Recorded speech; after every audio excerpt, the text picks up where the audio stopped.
Badan Pusat Statistik telah mencatat perekonomian Indonesia tumbuh 5,29% secara tahunan pada kuartal kedua 2026.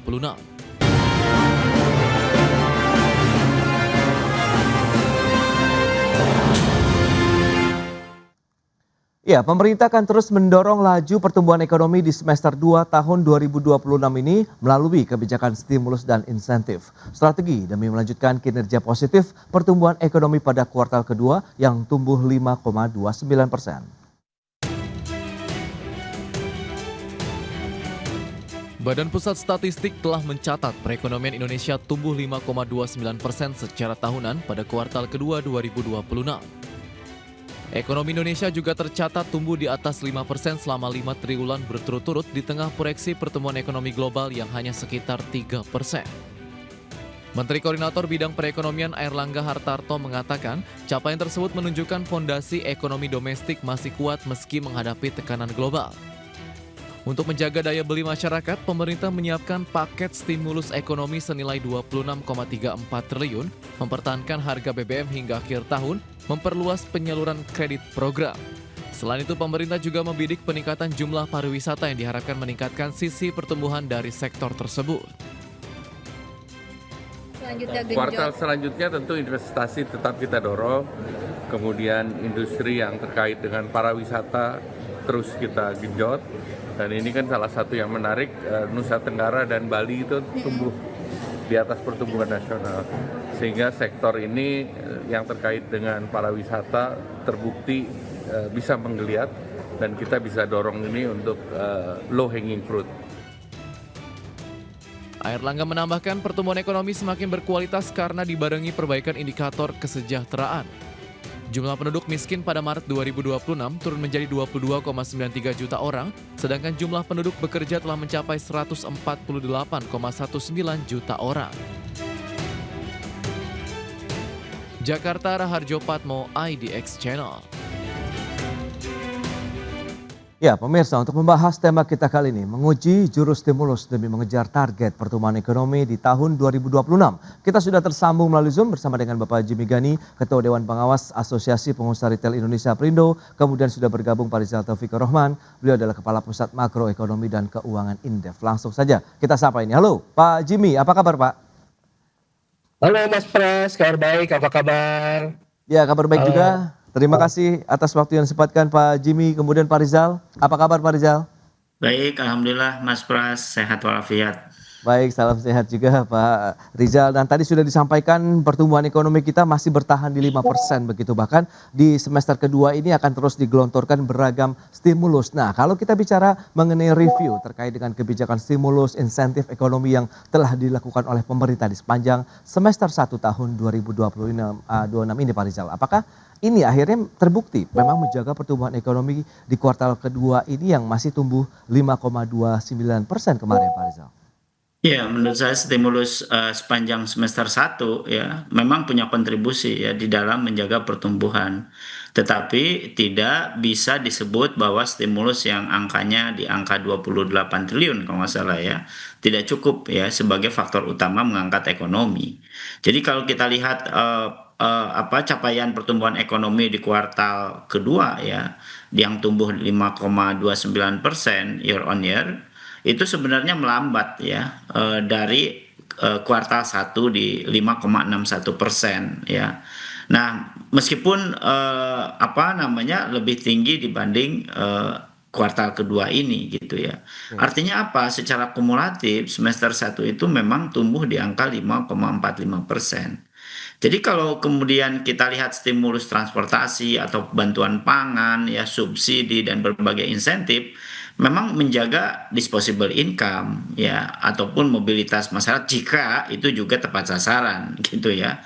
Nah, meskipun katakanlah capaian consumption-nya itu kan di angka 5% lebih gitu ya di kuartal kedua ini. Justru yang menarik ya dari kuartal ini adalah konsumsi pemerintah menjadi komponen pengeluaran dengan pertumbuhan tertinggi lagi ya di angka 15,97% year on year. Dan ini menunjukkan apa? Fiskal memang menopang, tetapi sekaligus menimbulkan pertanyaan lagi nih ya, seberapa kuat pertumbuhan apabila terus dorongannya belanja pemerintah yang terus dinormalisasi menjadi stimulus ya, atau juga menjadi variabel eksogenus ya untuk menumbuhkan PDB. Jadi kalau kemudian terus-terusan seperti ini ya, tentu ini tidak akan sustain gitu ya, dan terus akan bergantung pada fiskal. Jadi mestinya yang ditopang atau didorong dari stimulus itu dorongannya adalah ke consumption maupun ke investasi, baru kemudian ke perdagangan luar negeri. Jadi keberhasilan stimulus tidak boleh diukur dari besarnya uang yang dibelanjakan, tetapi dari kemampuan menciptakan pertumbuhan tambahan yang tidak terjadi tanpa stimulus itu mestinya. Jadi penciptaan pertumbuhan tambahan ini tidak terjadi ya kalau tanpa stimulus kan gitu. Oke. Nah, untuk itu maka ini menjadi catatan penting pemerintah di dalam mengelola stimulus fiskal terutama di kuartal kedua gitu. Oke Pak Rizal, ini menarik ditopang oleh belanja pemerintah yang ini akhirnya muncul pertanyaan lebih lanjut ke depan bagaimana dengan kekuatan fiskal ataupun APBN kita begitu ya Pak Rizal. Nah dari kacamata Perindo sendiri melihat bagaimana Pak dengan pertumbuhan ekonomi yang terjadi begitu. Apakah memang ini ya sudah sesuai dengan konsensus dari teman-teman pelaku usaha, sesuai harapan, kemudian terrealisasi di lapangannya begitu Pak Jimmy. Ya. Ya, terima kasih Mas Pras. Kalau kita melihat angkanya, tentu kita patut mengapresiasi bahwa ekonomi Indonesia masih mampu tumbuh positif. Oke. Pada kuartal 2 2026, ekonomi tumbuh kira-kira 5,29% secara tahunan ya. Dan setelah pada kuartal 1 tumbuh 5,61%, sehingga secara semester 1 berada di sekitar 5,45% ya, berdasarkan data dari BPS. Dari perspektif retail, ini menunjukkan bahwa aktivitas ekonomi dan konsumsi masyarakat masih memiliki fondasi yang baik. Nah, namun ya tadi angka pertumbuhan makro tentu perlu kita lihat bersama dengan kondisi real di lapangan. Di sektor retail kami melihat konsumen semakin selektif dalam berbelanja dan semakin mempertimbangkan prioritas serta mereka mencari-cari value for money. Jadi kami melihat stimulus pemerintah sebagai salah satu instrumen untuk menjaga momentum, tetapi tidak kalah penting adalah bagaimana kebijakan tersebut dapat memperkuat daya beli dan aktivitas ekonomi secara berkelanjutan. Itu dia bagaimana menjaga daya beli yang perlu diperhatikan lebih lanjut dan berkelanjutan seperti apa begitu. Apakah bisa bertahan sampai dengan tahun 2026 ini, nanti kita akan bahas lebih lanjut di segmen berikutnya. Kita akan jeda sebentar Pak Jimmy dan juga Pak Rizal. Dan pemirsa, kami akan segera kembali usai pariwara berikut ini. Ya, terima kasih Anda masih bergabung bersama kami dalam Market Review pemirsa. Dan berikut ini kembali kami akan sampaikan sejumlah data. Kita akan cermati bersama stimulus apa saja sih yang telah disiapkan pemerintah untuk bisa mendorong lagi laju pertumbuhan ekonomi di semester kedua. Sehingga masih terus bertahan di atas 5%.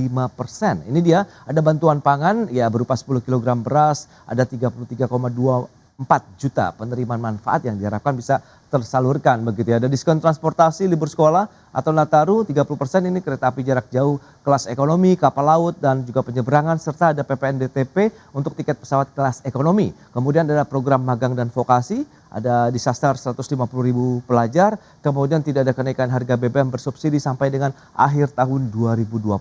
Dan berikutnya apa saja? Ada PPHDTP, ini bagi pekerja berpenghasilan di bawah 10 juta rupiah per bulan. Kemudian ada peningkatan alokasi FLPP, kemudian KUR perumahan dari 37,5 triliun menjadi 50 triliun rupiah. Ada juga penurunan KUR Mekar 8%, dari sebelumnya 18 sampai dengan 20%. Dan stimulus kendaraan listrik ini juga yang masih digodok oleh pemerintah begitu ya.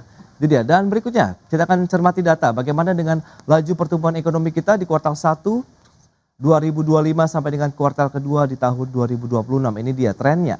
Ya, rata-rata memang masih bertahan di atas 5%, bahkan cenderung meningkat pada kuartal 4 2024 ke kuartal 1 di 5,61%. Kemudian memang ada penurunan di kuartal kedua 5,29 dan diharapkan kuartal 3 dan 4 ini yang lagi terus dipacu oleh pemerintah untuk bisa bertahan paling tidak menyentuh 5,4% sampai dengan akhir tahun 2026. Kita akan lanjutkan kembali perbincangan bersama dengan Bapak Rizal Taufikur Rahman, kemudian juga Bapak Jimmy Kadi.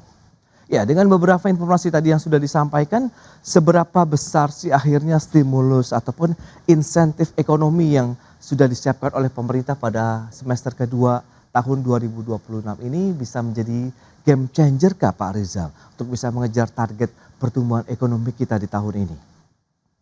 Saya pikir kalau lihat dari besarannya masih terlalu kecil ya. Saya kira mungkin belum efektif gitu ya.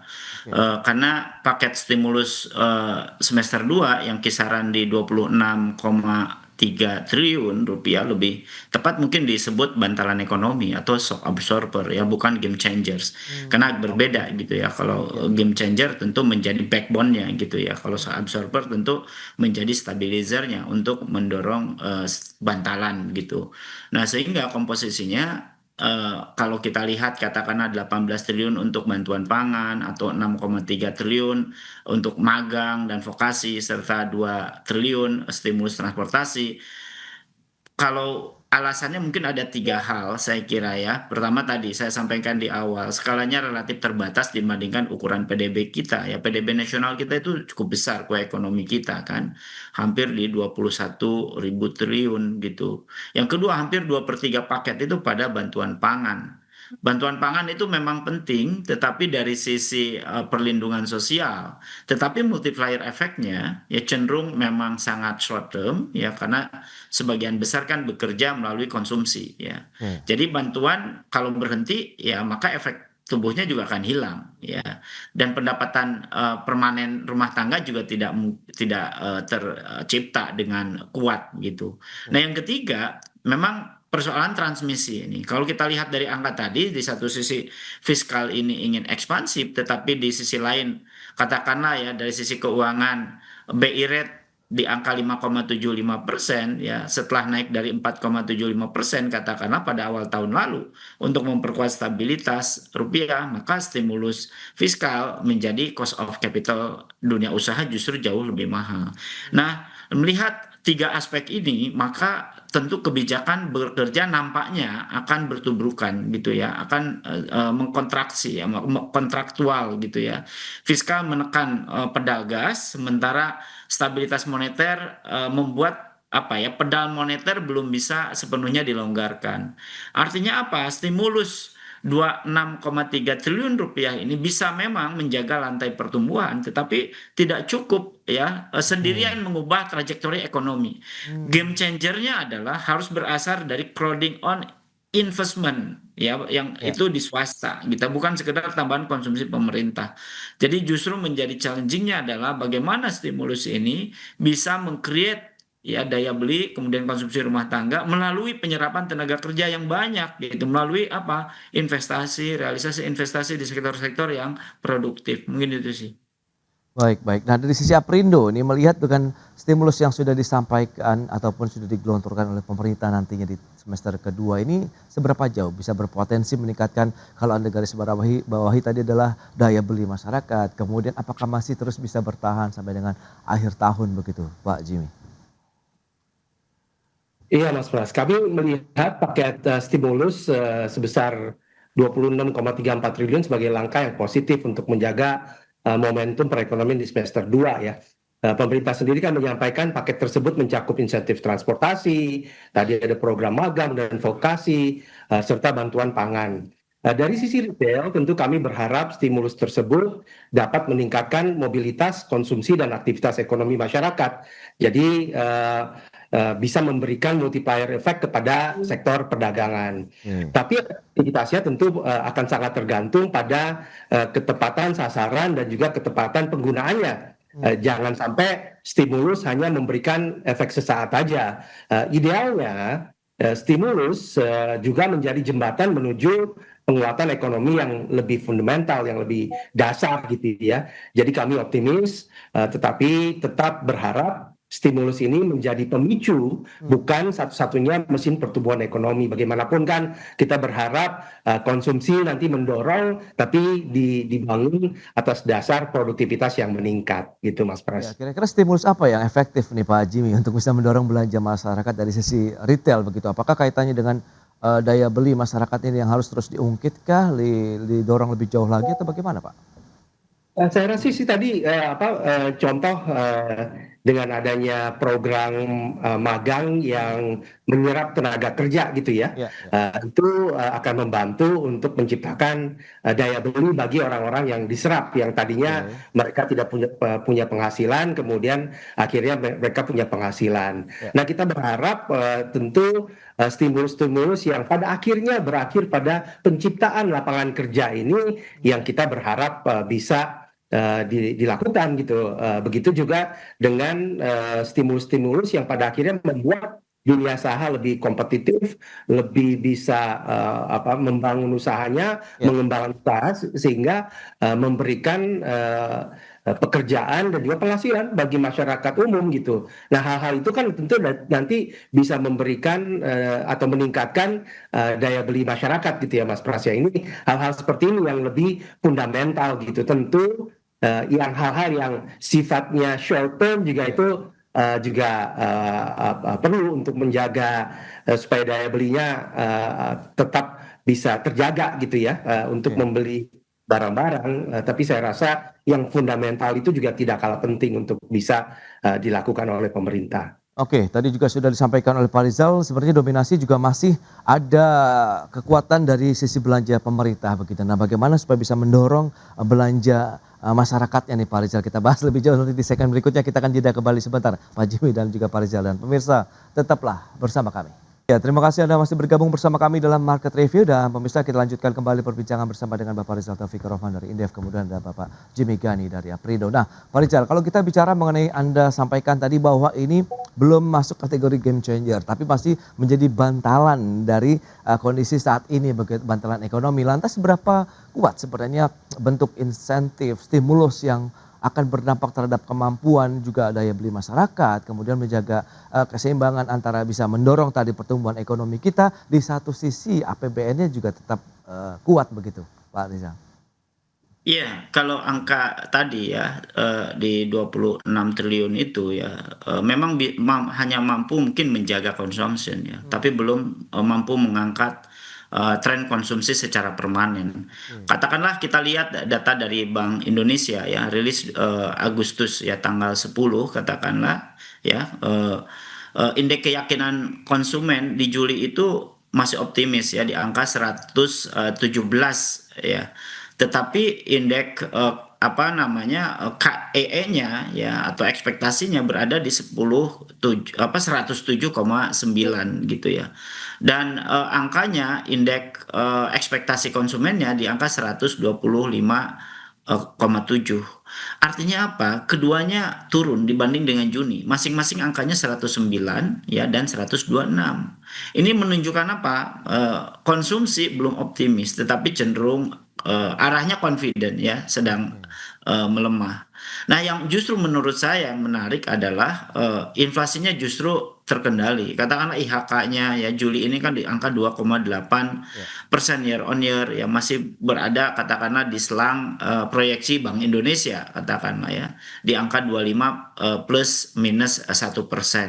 Nah, apa angka ini gitu ya? Angka ini tentu tekanan terhadap konsumsi juga tidak hanya bisa dijelaskan katakanlah oleh inflasi. Jadi kalau menurut saya eh, kalau misalnya daya beli ini ingin ditopang tidak dengan stimulus ini memang tidak bisa terus-menerus ditopang oleh subsidi gitu. Jadi daya beli yang kuat itu harus berasal dari employment dan income. Ya, stimulus ini memang dapat menjaga consumption ya 3 bulan. Ya, kemudian pekerjaan produktif justru dapat menjaga konsumsi bertahun-tahun. Pilihannya adalah pemerintah akan terus menanggung consumption ini dengan stimulus seperti ini teruskah? Karena kalau seperti ini artinya apa? Pertumbuhan kita terlalu mahal ya dengan harus mengeluarkan belanja fiskal ya yang notabene justru bisa direalokasi kepada sektor-sektor yang jauh lebih produktif gitu. Ini saya kira menjadi catatan. Nah, untuk itu maka yang paling krusial adalah bagaimana stimulus ini Ya. harus didorong ya ke realisasi investasi yang menumbuhkan pasar kerja, kemudian menyerap tenaga kerja baru ya maupun menyerap tenaga kerja yang selama ini katakanlah turun ya menjadi aspiring ya, dan itu adalah menjadi sangat urgen di saat ini. Jadi bagaimana efektivitas investasi itu mampu menyerap tenaga kerja baru ya, terutama di sektor-sektor padat karya. Oke. Karena itu adalah solusi jangka panjang agar konsumsi kita itu kuat ya, tidak hanya daya beli yang sesaat. Itu sih Oke. Mas Pras. Itu dia. Jangan hanya berdampak sesaat juga, tadi sempat di-mention oleh Pak Jimmy. Lantas Pak Jimmy, bagaimana Anda melihat sebenarnya momentum bicara mengenai event tahunan begitu yang biasanya selalu dimanfaatkan oleh pelaku usaha khususnya industri retail begitu di momen akhir tahun kan Nataru misalnya, atau bagaimana Anda melihat strategi kesiapan dari teman-teman Aprindo sendiri begitu untuk menatap akhir tahun 2026? Iya Mas Pras, jadi memang kalau kita lihat sekarang kan sudah bulan Agustus ya, jadi Iya. tinggal 5 bulan lagi kurang menjelang akhir tahun. Nah ini momentum satu-satunya yang kita lihat adalah momentum akhir tahun, Oke. dan itu adalah festive season yang biasa digunakan oleh pelaku retail dalam rangka meraup omset gitu ya, sambil juga memberikan kesempatan untuk masyarakat berbelanja, kemudian juga mendapatkan juga mereka produk-produk yang lebih terjangkau lah karena ada promosi-promosi. Nah kalau kita sendiri tentunya siap karena memang ini momentum tahunan yang kita tunggu-tunggu menjelang akhir tahun, baik itu untuk Natal maupun juga Tahun Baru, yang mana kita manfaatkan untuk bisa memberikan promo-promo, diskon-diskon untuk masyarakat bisa berbelanja pada saat itu. Baik, rekomendasi dari Aprindo sendiri seperti apa sih Pak untuk bisa menyasar lagi daya beli kemudian kemampuan untuk dunia usaha sektor retail sendiri Pak? Saya rasa tadi Pak Rizal udah menyampaikan benar ya. Jadi memang harus ada dua sisi yang kita harus tangani. Yang pertama menjaga daya beli yang sifatnya short term, sehingga insentif untuk konsumsi itu bisa tetap berjalan sambil kita memperbaiki berbagai hal. Oke. Tetapi juga di sisi lain perlu untuk memikirkan jangka panjang gitu, insentif yang sifatnya bisa meningkatkan produktivitas, memberikan lapangan atau membuka lapangan kerja sehingga masyarakat bisa berpenghasilan, untuk UMKM juga ditingkatkan, sehingga ini kan banyak nanti kita sudah lihat ya, gelombang PHK kan sudah ada indikasinya ya, dan itu akan menempatkan orang-orang yang tadinya memiliki penghasilan tetap, mereka mau nggak mau harus masuk ke sektor informal, UMKM misalnya. Nah ini perlu ada peningkatan kapasitas, kemudian juga uluran tangan agar UMKM ini bukan hanya bisa bertahan, tapi mereka bisa meningkatkan diri dalam rangka menghasilkan pendapatan yang lebih baik dan meningkatkan produktiviti mereka, Oke. sambil juga competitiveness-nya juga bisa lebih baik, kira-kira gitu Mas Pras. Baik Pak Jimmy. Nah Pak Rizal, bagaimana proyeksi Anda terkait dengan target pertumbuhan ekonomi dengan salah satu jurus andalan kita adalah memang masih di stimulus ekonomi nih Pak Rizal?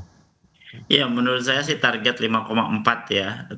Memang masih oke ya, secara aritmatika ya Mas Pras Oke. ya. Tetapi memang demanding terhadap ekonomi akhirnya.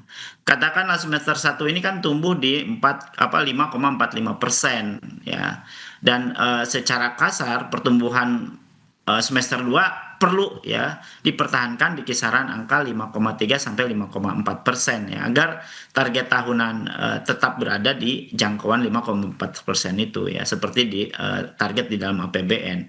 Tetapi tantangannya, nah ini terlihat tentu dari arah beberapa indikator makronya. Pertama, pertumbuhan turun nih dari Q1 ya 5,61%, ke Q2 5,29%, konsumsi rumah tangga juga melambat ya, bahkan IKK Juli juga turun menjadi 116,8 atau 117 gitu. Ya. Apalagi misalnya katakanlah dari sisi modal gitu, PMTB Q2 ini tumbuh di 6,87%. Ya, kredit investasi Juni juga tumbuh di angka 24,9%. Bahkan inflasi juga cukup baik ya 2,8%, dan pertumbuhan kredit secara keseluruhan masih 2 digit. Jadi ya karena persoalan semester 2 ini adalah bagaimana mengubah momentum investasi tersebut menjadi kapasitas produksi dan lapangan kerja, itu kuncinya. Oke, Nah, menurut saya pemerintah memang perlu strategi yang lebih agresif, tepat, kemudian juga tidak identik dengan memperbesar defisit. Jadi baik. agresif ini maknanya adalah bagaimana memperbaiki policy mix-nya nih. Oke, Bahkan kan Gubernur BI sudah diganti nih, katakanlah gitu ya. Fiskal lebih produktif, kredit masuk sektor real, hambatan investasinya dikurangi ya. Atau juga kemudian industri padat karya diperkuat, ekspor diperluas ya, dan daya beli baik. ditahan secara targeted.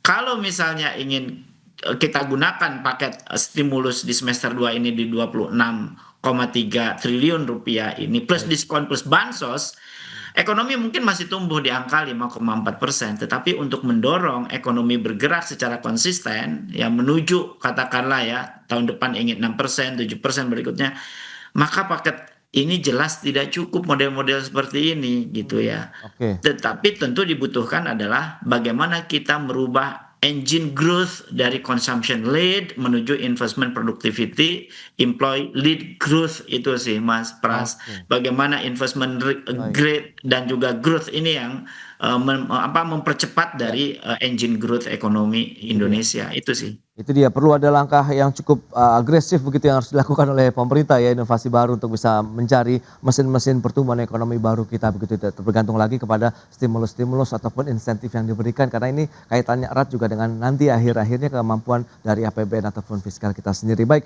kemudian Pak Rizal dan Pak Jimmy, terima kasih banyak atas informasi, update dan juga insight yang sudah diberikan kepada pemirsa pada hari ini. Selamat melanjutkan aktivitas Anda kembali. Salam sehat, sampai berjumpa kembali Pak Jimmy, Pak Rizal. Terima kasih. Sama-sama Mas Pras, Terima izin kasih. live.